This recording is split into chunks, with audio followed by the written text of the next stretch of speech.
Sinterklaas Joen stiert weer voor de door. Maar moet de Sint op pakjes Joen nou Zwarte Piet, de Roetveegpiet of misschien gewoon Piet meenemen? We vregen het winkel in het publiek in Burgum naar haar mening. Zwarte Piet. En die staat bij ons in de vensterbank. En daarom zie je natuurlijk Zwarte Piet. Nou, daar. Dat hebben we hier gewoon. En dat oren kan ze alle keer opruimen. Stuur ze maar weer om. Dat zoutje. Ik vind, roetveeg vind ik echt prima eigenlijk. Dat is juist wel steeds meer, dus dan is dat zo, ja. Dus voor jou net meer Zwarte Piet? Het maakt me eigenlijk net heel veel uit. Dat het nou zwart is of roetveeg, het maakt me net heel veel uit. Het bloot Zwarte Piet, ja. Ja, het bloot Zwarte Piet. Dat heb ik net verhoord, denk ik. Ken je mensen die er heel oor zo denken? Die zeggen ophouden met Sinterklaas en vooral met Zwarte Piet? Nee, iedereen moet zelf weten wat ze ervan vinden. Ja, ik maak me er net druk om. Nee hè, absoluut net.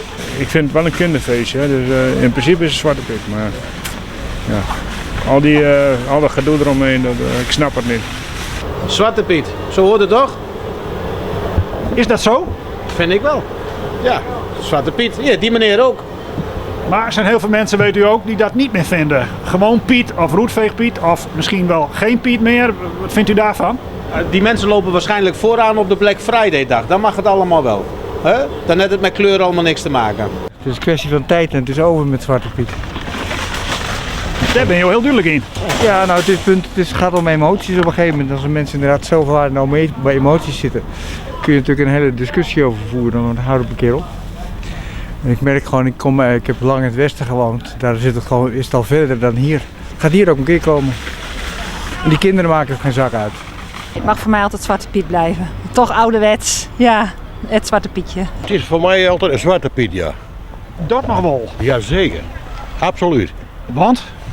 Nou, ik vind dat hoort bij onze traditie, dat is altijd zo geweest, dus ik heb daar geen problemen mee. Maar mensen die zeggen dat kan absoluut niet meer, maar het slavernijverliezen, het maakt Piet weer, of misschien helemaal geen Piet meer. Nou, dan kunnen we Sinterklaas ook wel wegdoen. Dan hoeven we ook niet meer voor Sinterklaas te spelen in het buitenland. Ik denk dat het voor mij gewoon Piet is. Nou, net per se Zwarte Piet, maar Roetveegpiet denk ik. Ja. En waarom kerst het uitlezen? Nou, ik vind het is wel traditie, maar de meesten net zeer dwan omdat ze zelf ook een donkere huidskleur hebben, maar ze net zeer dwan. Het maakt wel een leuke traditie blijven. Ja, wat zou ik dan wel zeggen? Ja, je kunt wat blijven zeggen natuurlijk, maar Zwarte Piet, wat ik al zei, blijft gewoon Zwarte Piet. Duidelijk.